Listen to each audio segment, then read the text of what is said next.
What are soaps? Soaps are sodium or potassium salt of long chain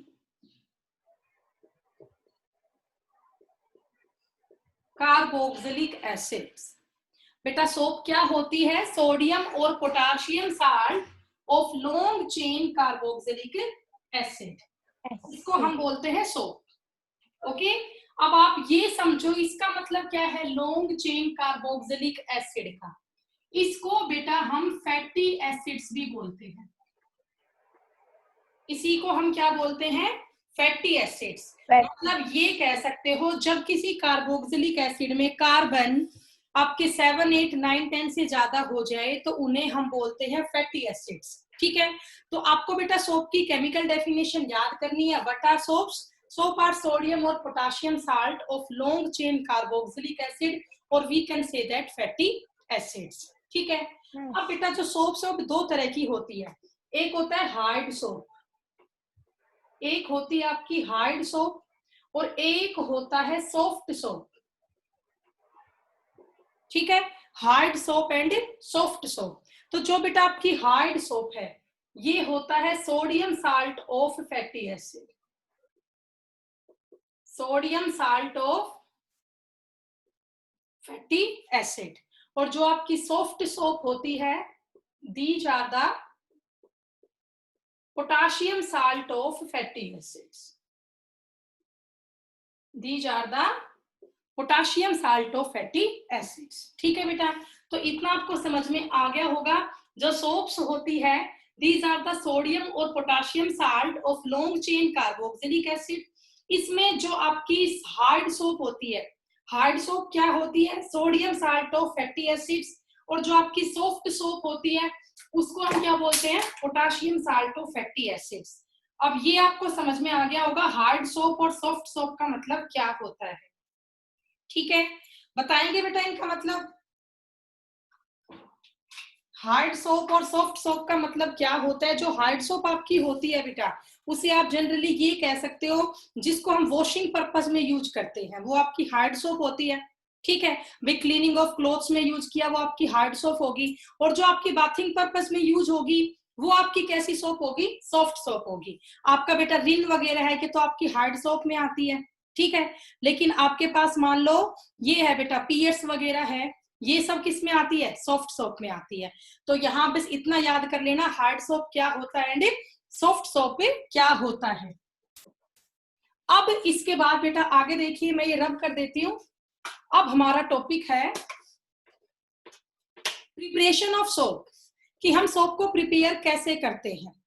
अब हमारा topic है preparation of soap, कि soap को हम कैसे प्रिपेयर करते हैं। तो अब बेटा आप हेडिंग डालें प्रिपरेशन ऑफ सोप, उसको हम बोलते हैं सेपोनिफिकेशन। उसको हम क्या बोलते हैं? Saponification. So what is the meaning of saponification? So saponification होता है द प्रोसेस ऑफ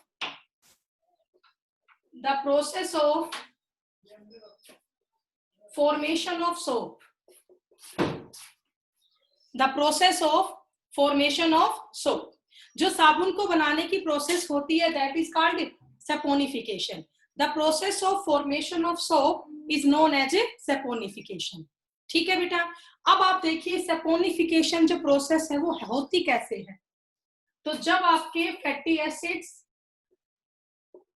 और साथ में जो आपका बेस है मान लो NaOH, जब ये दोनों आपस में रिएक्ट करते हैं तो इनके रिएक्ट करने पर आपका सोप बनता है।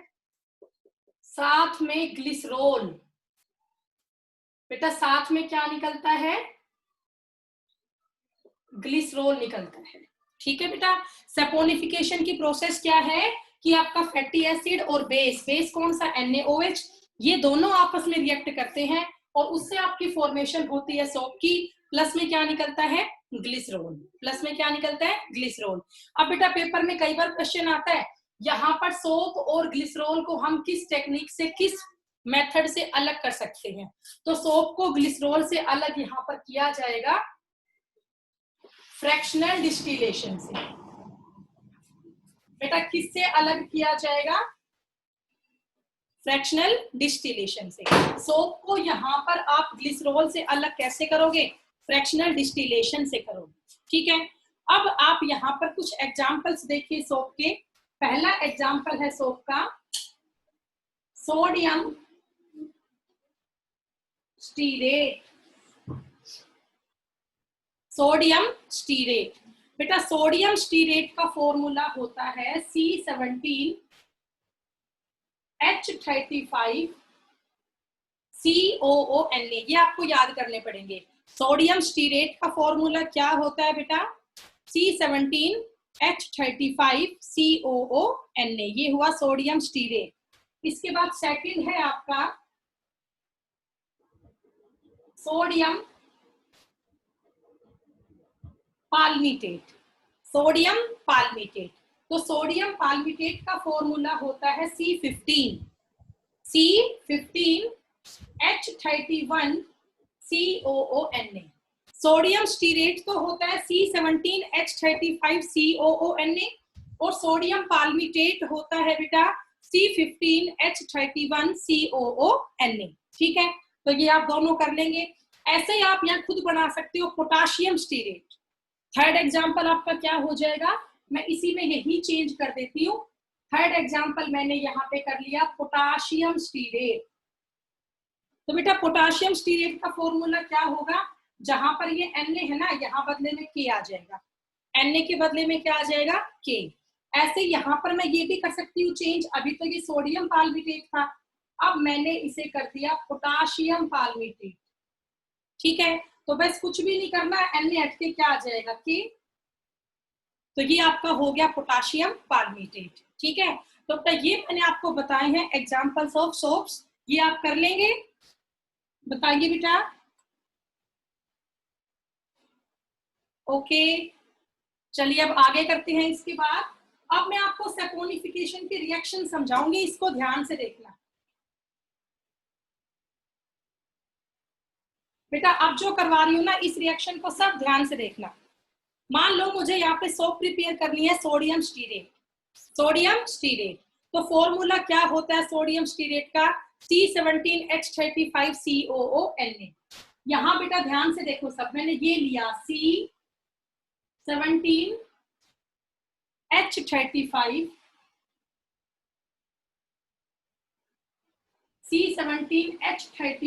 COO। आप ऐसा बेटा 3 बार लिख लो, C17H35 COO। एक बार और लिख लें, C17H35 COO। हमने ये 3 बार लिख लिया, C17H35 COO, C17H35 COO। ठीक है, और अब आप क्या करें, इन तीनों O को ना एक एक कार्बन से जोड़ दो। एक कार्बन यहाँ लगा दिया, एक कार्बन यहाँ और एक कार्बन यहाँ। ठीक है बेटा, मैंने यहाँ पे 3 कार्बन लगा दिए और अब आप हर एक कार्बन की वैलेंसी पूरी कर दो। तो यहाँ बेटा हिसाब से 2H आएंगे, CH2, यहाँ पर एक ही H आएगा और यहाँ फिर से 2H आएंगे। ये हो गया आपका, बात समझ में आई? इसे बोलते हैं फैटी एसिड्स। ये क्या होता है बेटा? फैटी एसिड्स या long chain of carboxylic acid. बेटा दोबारा बताऊं एक बार इसको, देखिए। मान लो आपको सोप प्रिपेयर करनी है, कौन सी? सोडियम स्टीरेट, तो वो स्टीरिक एसिड से होगी। मैंने यहाँ पे लिया C17H35 COO, C17H35 COO, C17H35 COO। मैंने ये 3 बार लिखा और तीनों को मैंने कार्बन एटम से आपस में यूं जोड़ दिया। अब देखो सबकी वैलेंसी यहाँ पे पूरी है, आप देख पा रहे हो बेटा, सभी की वैलेंसी यहाँ पूरी है। अब आप इसके प्लस में क्या करो, 3 मोल ले लो NaOH। आप बेटा यहाँ पे 3 मोल किसके ले लेंगे? NaOH के। अब देखिए आप क्या करेंगे, आपको यहाँ पे बॉन्ड ब्रेक करना है। ठीक है, और आपको बॉन्ड ब्रेक करना है बेटा ये वाला। ओके, आपने ये बॉन्ड ब्रेक कर दिए, तो अब क्या होगा आप देखिए। यस बेटा लक्ष्या। मैम इसमें दोनों में बेटा आपकी आवाज क्लियर नहीं आ रही लक्ष्या। लगा इसमें एच ओनली एच क्यों लगाया? बेटा 1 मिनट, लक्ष्य आपकी आवाज क्लियर नहीं आ रही, दोबारा बोलेंगे? मैम ये दो, इन दोनों में, यस मैम, हाँ जी, इन दोनों में H2 लगाया हाँ, ओके। देखिए बेटा, और कार्बन इस की, सुनो सुनो, समझ में आ गया क्वेश्चन। कार्बन की वैलेंसी क्या होती है? 4। आप फोर। देखिए, इस कार्बन के कितने बॉन्ड बने हुए हैं? 1 2, 2 बॉन्ड बने हुए हैं। अब इस कार्बन पे 2 बॉन्ड की कमी है, तो यहाँ पे 2 हाइड्रोजन लगा दूं। अब आप इस कार्बन को यस देखो जरा मैम, ध्यान से, बीच वाले कार्बन कितने बॉन्ड बन गए इसके? बीच वाले कार्बन के 3 बॉन्ड बने हुए हैं, एक 1 या दो 2 या 3। वन। तो यहाँ हाँ, हिसाब से एक ही तो एच थ्री। आएगा। आया बेटा लक्ष्य समझ में? ओके, ठीक है। फेस यस एक्सप्रेशन मैम, पता चल रहा है, हाँ समझ में आया है। अच्छा, इतना सब कर लोगे? चलिए अब आगे देखिए। तो आप अब क्या करोगे बेटा? मैंने आपको कहा सी और ओ के बॉन्ड तोड़ दो, आप तीनों जगह से तोड़ दिए। अब क्या बचा? पहले ये वाले लिखो, CH2 CH क्या ऐसा बचा आपका लेफ्ट हैंड साइड में? CH2 CH CH2, और यहां से आप तीनों OH उठा लो। ठीक है, तो आप इसके साथ तीनों जोड़ दो OH। क्या जोड़ दिया? OH। आपको इतना समझ में आया? जो ये बना है, इस कंपाउंड का नाम है ग्लिसरोल। इसका नाम क्या है बेटा? ग्लिसरोल। प्लस में क्या निकला आप ध्यान से देखिए, यहाँ पे क्या बचा? C17H35COO, यहाँ भी यही बचा। आपका 3 बार बचा हुआ है ना, क्या 3 मोल है किसके? C17H35COO, C17H35COO। ठीक है, अब बताइए आप इससे तीनों क्या जोड़ देंगे? ये Na, तो ये बन गया ना 3 मोल किसके बने? C17H35COO के। ये आपका क्या हुआ? Sodium stearate. ये क्या बनी बेटा आपकी? Sodium stearate. सोप बना, प्लस में क्या निकला? ग्लिसरॉल निकला। ठीक है, और सोप और ग्लिसरॉल को किससे अलग करोगे? बताया मैंने आपको अभी, इन दोनों को अलग किससे करते हैं? फ्रैक्शनल डिस्टिलेशन से। फ्रैक्शनल डिस्टिलेशन से। तो बेटा बताइए, क्या आपको ये एग्जांपल समझ में आया? जल्दी बोले बेटा। Very good. Alisha, Nikhil, yes ma'am, Nikhil, ठीक है बेटा। अब मान लीजिए मैं आपको ये कहूं कि आप यहाँ पे प्रिपेयर करो सोडियम पाल्मिटेट। तो देखो बस आप इतना सा चेंज करना, सिर्फ बेटा यहां चेंज होगा बस। देखिए ध्यान से, इस बार मैंने यहां कर दिया C15H31, C15H31, C15H31। तो इस बार जो प्रोडक्ट बनेगा उसमें क्या होगा? C15 होगा और H31 होगा। तो इस बार इस सोप का नाम क्या हुआ? Sodium palmitate. सोडियम पाल्मिटेट हुआ। ठीक है बेटा, तो ये आपकी प्रोसेस हुई सैपोनिफिकेशन की। ओके, कर लेंगे आप इसको? ठीक है, तो अब आगे डिस्कस करें इसके बाद।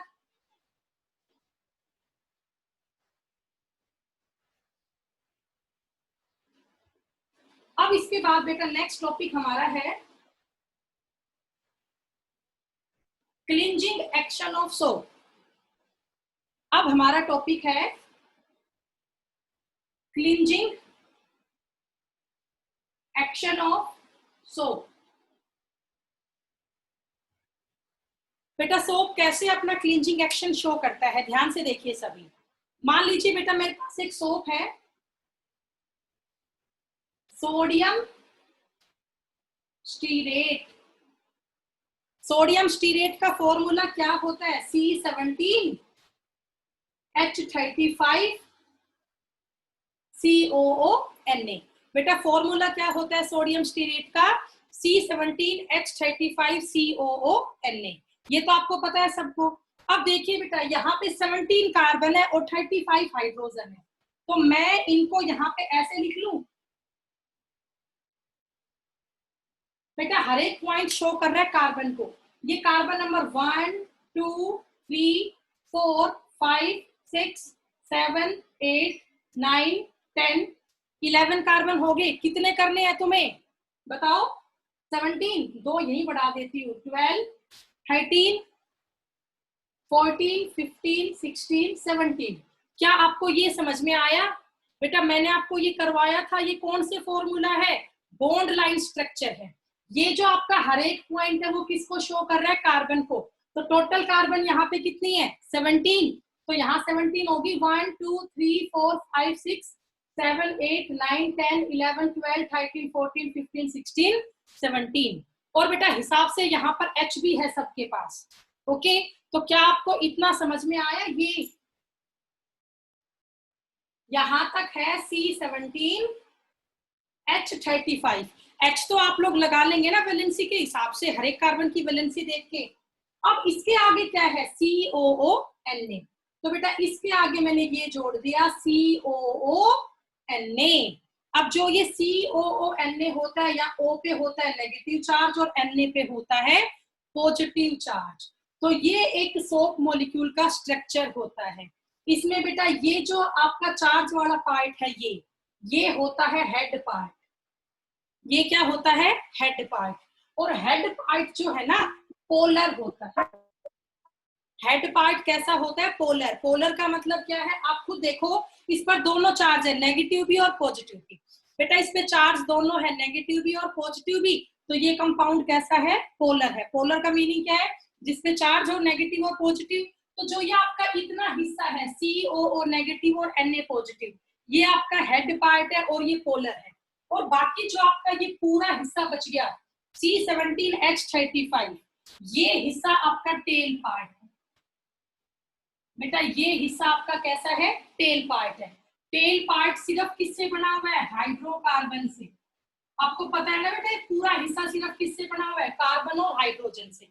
किससे बना हुआ है? कार्बन और हाइड्रोजन से बना हुआ है ये टेल पार्ट आपका। अब जो ये टेल पार्ट है, क्या इसमें कहीं कोई चार्ज का सेपरेशन हुआ? नहीं हुआ।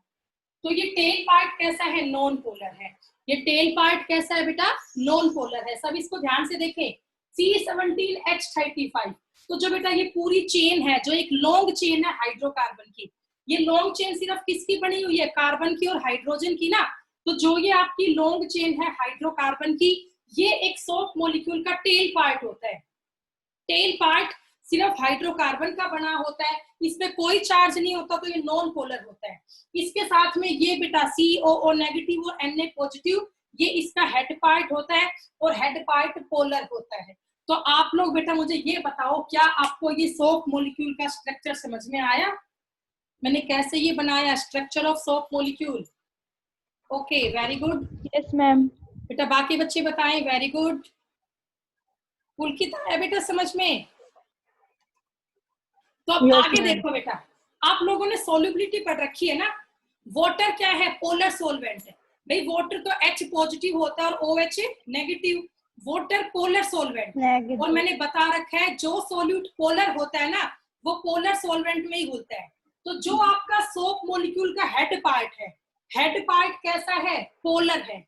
पोलर पार्ट क्या होगा? वाटर लविंग होगा, पानी में घुलेगा। तो जो हेड पार्ट आपका है ये वाटर लविंग होगा। बेटा हेड पार्ट कैसा होगा? वाटर लविंग होगा। क्यों? क्योंकि ये पोलर है। ये हेड पार्ट भी पोलर है और वाटर भी पोलर है। और पोलर किस में घुलता है? पोलर सॉल्वेंट में।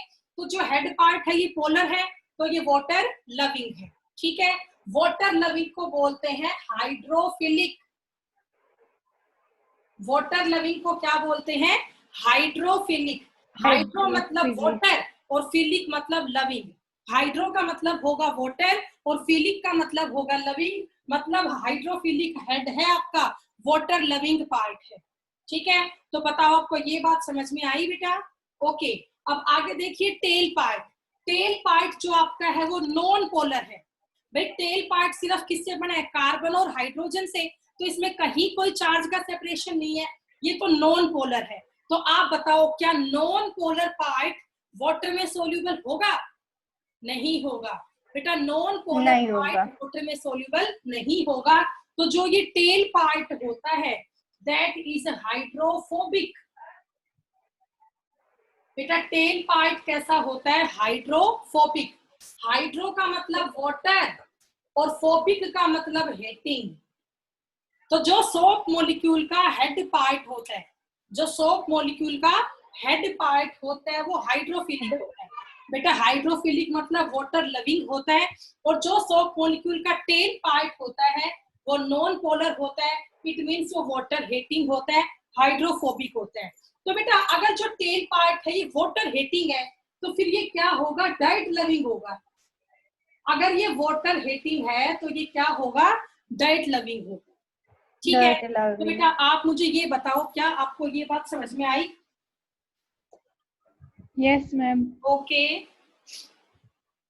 चलिए अब मैं आगे आपको बताती हूँ। तो अब साबुन अपना काम कैसे करेगी कपड़े पे लगाने के बाद, वो हमें डिस्कस करना है। ठीक है, करें। इसको रब कर देती हूँ। अब मैं साथ साथ नोट डाउन कर लेना बेटा अपना, या अपनी बुक खोल लो, बुक में आपको मिल जाएगा, या मैंने आपको नोट्स दिया था उसमें भी आपको मिल जाएगा। अब देखिए बेटा क्या होगा, अब हम डिस्कस करेंगे क्लीनिंग एक्शन ऑफ सोप। तो जब आप साबुन को कपड़े पे लगाते हो, बेटा आपने कपड़े को पानी में डिप किया और फिर आपने उसमें साबुन लगा दी। साबुन लगाने से क्या होगा? देखिए यहाँ पर माइसील की फॉर्मेशन होगी। मैंने एक टर्म लिखी है माइसील्स। माइसील्स क्या होते हैं? Cluster of soap molecules. बेटा माइसील्स क्या होते हैं? क्लस्टर ऑफ सोप मॉलिक्यूल होता है। ठीक है, माइसील्स आर क्लस्टर। क्या होता है बेटा? एक बेटा बंच, गुच्छे की तरह, cluster of soap molecule. Okay, और जो माइसील्स है ना, इट इज एसोसिएटेड कोलाइड। बेटा माइसील कैसा कोलाइड है? एसोसिएटेड कोलाइड है। What is associated colloid? मैंने करवाया था आपको, अगर आपको ध्यान हो कोलाइडल सॉल्यूशन का चैप्टर, वहां मैंने बताया था व्हाट इज एसोसिएटेड कोलाइड। तब क्या कहेंगे? जो सब्सटेंस लो कंसंट्रेशन पे बिहेव करता है एक नॉर्मल इलेक्ट्रोलाइट की तरह, लेकिन हाई कंसंट्रेशन पर वो बिहेव करे कोलाइड की तरह। मैं बेटा एक बार और रिपीट कर रही हूँ, जो सब्सटेंस लो कंसंट्रेशन पर बिहेव करे इलेक्ट्रोलाइट की तरह, लेकिन हाई कंसंट्रेशन पे बिहेव करे कोलाइड की तरह, उसे बोलते हैं एसोसिएटेड कोलाइड। पर डेफिनेशन आपसे कोई नहीं पूछेगा, बस आप इतना याद कर लो, माइसिल्स होते हैं एसोसिएटेड कोलाइड। क्या होते हैं? Cluster of soap molecule. और माइसिल्स किससे बनते हैं? सोप मॉलिक्यूल से बनते हैं। ठीक है बेटा, किससे बनते हैं? सोप मॉलिक्यूल से। अभी बेटा हमने डिस्कस किया आपका सोप का कुछ ऐसा स्ट्रक्चर होता है। ठीक है, उसमें ये पार्ट होता है टेल और ये होता है हेड। टेल पार्ट तो होता है डाइट लविंग और हेड पार्ट आपका होता है वाटर लविंग। इतना तो आपको समझ में आ गया। ओके, अब देखिए क्या होगा जब आप बेटा कपड़े पे साबुन लगाओगे, उसके बाद क्या होगा बेटा, कपड़े के जिस भी पार्ट पे, जिस भी सरफेस पर कोई भी डाइट मॉलिक्यूल होगा, तो कोई भी वहां पर डाइट के पार्टिकल होंगे, डस्ट के पार्टिकल होंगे। मान लो बेटा ये आपकी डाइट है, ये कपड़े के सरफेस पे है, सरफेस ऑफ क्लॉथ पर ये प्रेजेंट है डाइट। ठीक है, अब क्या होगा, डाइट लविंग पार्ट कौन सा होता है? टेल। तो बहुत सारे जो सोप के मॉलिक्यूल्स है ना, उनका टेल पार्ट अपने बीच में किसको कैप्चर कर लेगा? डाइट को। बेटा ऐसा स्ट्रक्चर आपने बुक में भी देखा होगा, ये माइसिल का स्ट्रक्चर है, ये बहुत सारे सोप के मॉलिक्यूल हैं। ठीक है, ये पार्ट तो क्या है? हेड। हेड तो रह गया सरफेस पर ही, क्योंकि हेड पार्ट तो क्या है? वाटर लविंग है। और जो इन सारे सोप मॉलिक्यूल की ये टेल पार्ट है, इन टेल पार्ट ने अपने बीच में किसको कैप्चर कर लिया? डाइट को कैप्चर कर लिया। ये जो बेटा आपकी टेल पार्ट है, इन्होंने क्या किया? बीच में किसको कैप्चर कर लिया? डाइट के पार्टिकल को कैप्चर कर लिया। तो ये बेटा फॉर्मेशन होगी माइसिल की। ये माइसिल का स्ट्रक्चर है, it is the structure of micelle. अब बेटा कल आपसे कोई स्ट्रक्चर तो बनवाएगा नहीं, बस आपको इतना पता होना चाहिए, हेड पार्ट वाटर लविंग है, टेल पार्ट वाटर हीटिंग है। जब हम क्लीनिंग एक्शन की बात करते हैं सोप की, तो जैसे ही हम किसी क्लॉथ पे सोप अप्लाई करते हैं तो क्लॉथ पे जहां भी कोई डाइट या डस्ट का मॉलिक्यूल होता है, उस डाइट के मॉलिक्यूल को कैप्चर कर लेती है बहुत सारी टेल पार्ट। ये सारी बेटा टेल पार्ट है, इन्होंने किसको कैप्चर कर लिया? डाइट मॉलिक्यूल को। तो ये डाइट मॉलिक्यूल को कपड़े के सरफेस से निकाल के ले आती है, ठीक है। फिर बेटा कपड़े को रब करने से, बार बार वॉश करने से जो भी इम्प्योरिटी कपड़े के ऊपर होती है वो सारी आपकी निकल जाती है। तो अभी आपको एक्सप्लेन नहीं करना, ठीक है। तो आप एक्सप्लेनेशन तो हम याद करेंगे सीबीएसई के टाइम पे। बस अभी आपको हल्का सा पता होना चाहिए इसका हेड पार्ट क्या काम करता है, टेल पार्ट क्या काम करता है, और माइसील्स क्या होते हैं। ओके, इतना आप कर लेंगे बेटा। चलिए अब इसके बाद बताओ बेटा, हो जाएगा ये? Yes ma'am. है। अब बेटा इसके बाद दो बातें और है, हमने पहले भी डिस्कस की थी कोलाइडल सॉल्यूशन में, एक बार दोबारा देख लो। एक टर्म है सीएमसी। सीएमसी, सीएमसी की फुल फॉर्म होती है क्रिटिकल माइसील कंसंट्रेशन। क्रिटिकल माइसील कंसंट्रेशन, इसका मतलब है जिस कंसंट्रेशन पे माइसील की फॉर्मेशन होती है, the concentration at which formation of micelle takes place. बेटा जिस कंसंट्रेशन पे माइसील की फॉर्मेशन शुरू होती है उसे हम बोलते हैं सीएमसी।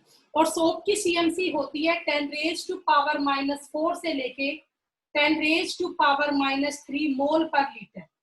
सोप की सीएमसी कितनी होती है? 10⁻⁻⁴ से लेके 10⁻⁻³ मोल पर लीटर तक होती है। तो बस आप यहाँ पे याद कर ले सोप की सीएमसी कितनी होती है। और एक टर्म और है क्राफ्ट टेम्परेचर।